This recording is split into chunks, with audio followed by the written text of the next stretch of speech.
the debate, because somehow there's a complete disconnect between these terrorist attacks in Paris and elsewhere and the fact that the drone program has fueled ISIS and Al-Qaeda and a number of terrorist groups, and that really needs to be addressed. And I'd like to ask Brandon Bryan, we've had you on Democracy Now! A couple of years ago, and these guys here worked with you as well. Can you talk about the decision to come out as a group, how you came to that and why at this particular point? Well, you know, when I first started talking out about my experiences, it was more to get a bunch of stuff off my chest and to actually try to come clean with what I've done and reveal what exactly is going on. And I'm actually really honored to be with these gentlemen right here, is that I trust them, and this is their decision to come out, and I'm here to support them because I've already been doing this for 3 years, and it's time that we just get a bigger coalition of people together to attack this issue. Why did you sign this letter, and what are you calling on President Obama to do? We want the president to have more transparency in this issue, and we want the American people to understand exactly what's being done in their name. And I think that all this fear and hatred that keeps going on and is just out of control, and we need to stop it somewhere. Michael Haas, I wanted to ask you, in terms of your experience in the drone program and the culture that the military basically allowed to flourish in the drone program. You've talked about how your fellow service members talked about the children that they were targeting as well. Children! The term fun size. If you killed my fucking kids, I'd be a fucking terrorist too. No children that we'd see on screen. What was it? Fun size. You fucking hear me? This is what the fuck is really going on, and none of y'all even fucking know. You all just fucking sit there and say, oh no, fucking terrorists. Shut the fuck up, dude. Wake the fuck up to what we're doing in the fucking world. You think this fucking president is great? He's fucking not. He's not. He's a fucking child and woman killing motherfucking piece of shit. Every hellfire shot piece of shit. Sort of lauded and applauded, and you don't really examine who exactly was killed, but just that it was an effective shot and the missile hit its target. They don't even know who they're killing. Shortly after I became an instructor, and I started to see how much the mentality had shifted since I had been in, and the 11th hadn't really changed how they had trained their sensor operators from a basic level standpoint. The 11th is? The basic training squadron up at Creech. They train all the sensor operators. This is at Creech in Nevada? Yes. And you were a video game addict as you were growing up. You talk about this whole impact of sort of the video game approach to war.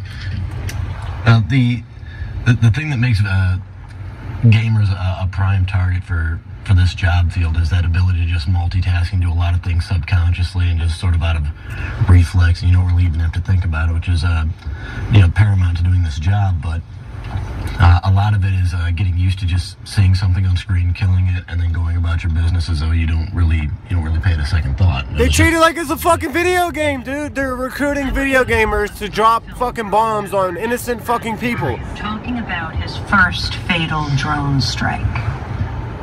Didn't really understand what it meant to kill at first. It was horrible. The first time was horrible. The second time was horrible. The third time was numbing. The fourth time was numbing. But of course, the first time sticks with you the longest.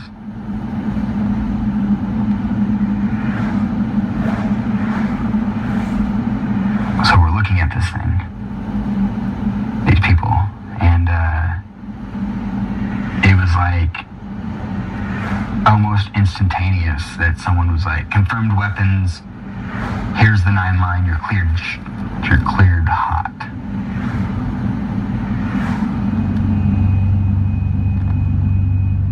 And we fire the missile. And the safety observer's counting down. He counts down to 0. And he says, splash!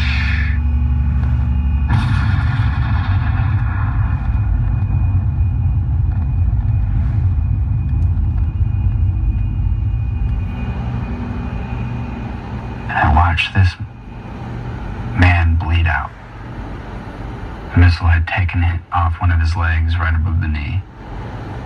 And I watched him bleed out of his femoral artery. And he's rolling on the ground. And I imagined his last moments. I didn't know what to feel. I just knew that I had ended something that I had no right to end.